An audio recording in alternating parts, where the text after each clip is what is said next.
Mr. President, my delegation and I would like to thank you for convening today's plenary meeting following the veto cast by a permanent member during the meeting of the Security Council on 22nd December 2023 under the agenda item, the situation in the Middle East, including the Palestinian question.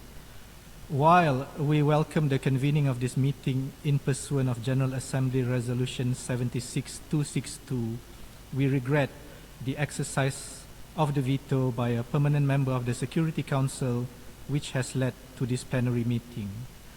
The exercise of the veto prevented the adoption of an oral amendment calling for an urgent suspension of hostilities, which was proposed by another permanent member.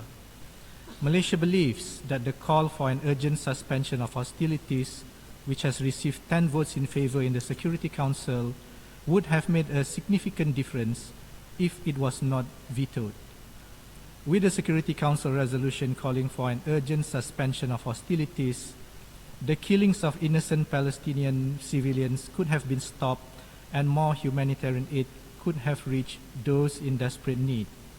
Alas, this did not come to pass due to the absence of unity in the Security Council over the Palestinian question.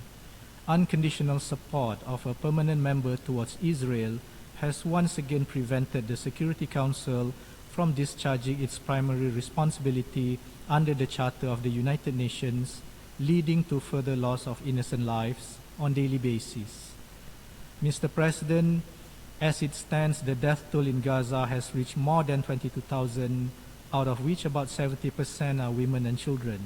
Tragically, more than 9,600 children have been killed.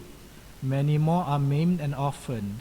At least 79 journalists and media personnel have also died, the highest number recorded in any conflict ever.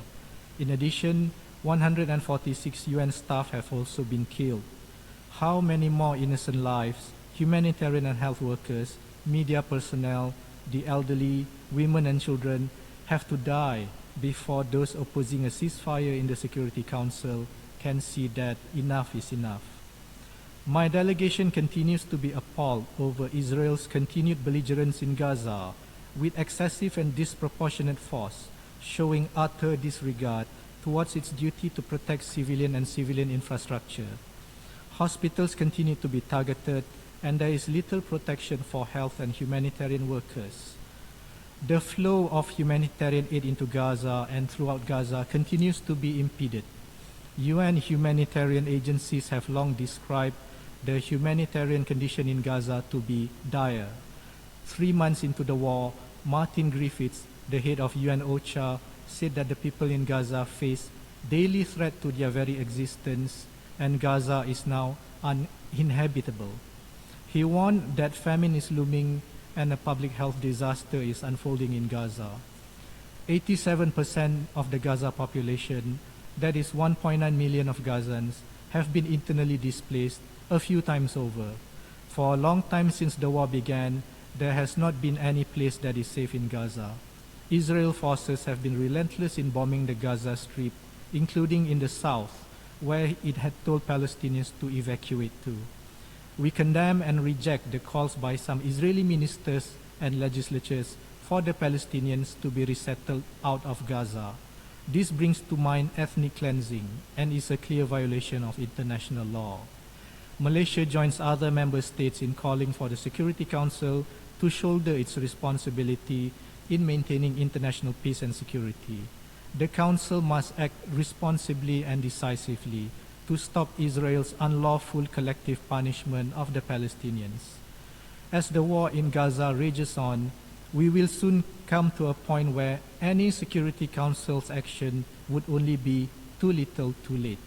Let us be clear that those opposing a ceasefire would be complicit in the genocide of Gazans and have blood on their hands.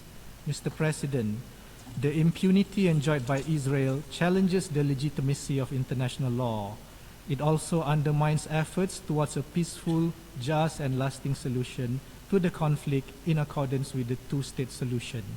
In this regard, Malaysia welcomes the decision by South Africa to institute proceedings against Israel before the International Court of Justice concerning violations by Israel of its obligations under the Convention on the Prevention and Punishment of the Crime of Genocide or the Genocide Convention in relation to Palestinians in the Gaza Strip.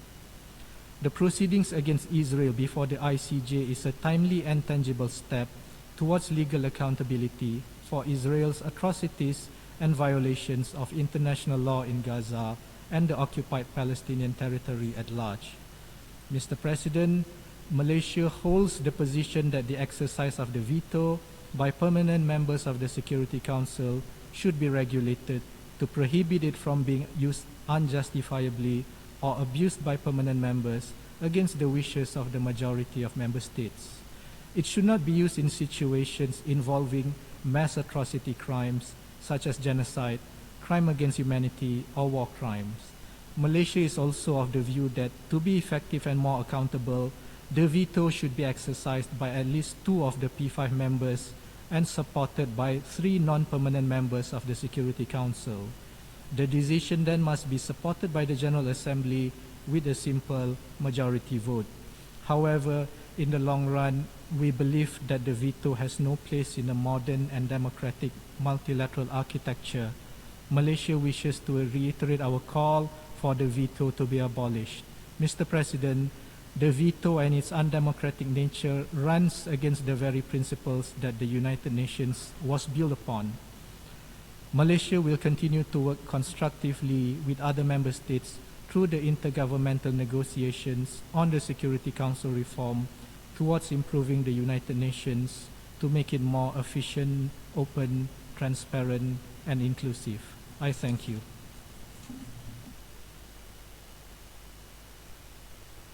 Je remercie le distingué